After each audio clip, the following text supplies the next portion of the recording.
suis désolée de te l'annoncer, mais si tu descends sous l'eau et que tu as mal aux oreilles, et peu importe ce que tu fais, tu n'arrives pas à équilibrer, c'est peut-être pas ta faute, c'est la faute de ton anatomie. Pour vous expliquer ça, il va falloir que je vous parle de l'oreille. L'oreille, on a une partie externe, cette partie-là, dans laquelle vous mettez votre coton-tige, et une partie interne. Ces deux parties sont délimitées par une membrane qu'on appelle le tympan.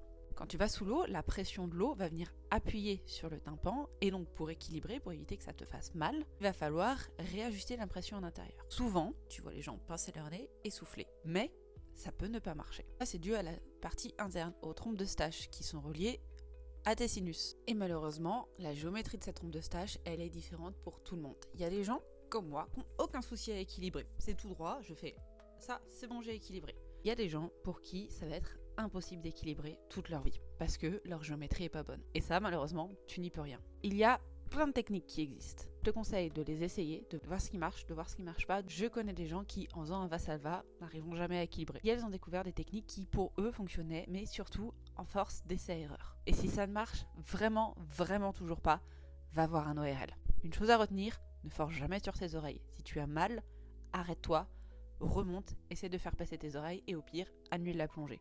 Parce que ce serait vraiment trop dommage que tu te fasses une perforation de ton tympan et que tu puisses plus jamais aller dans l'eau.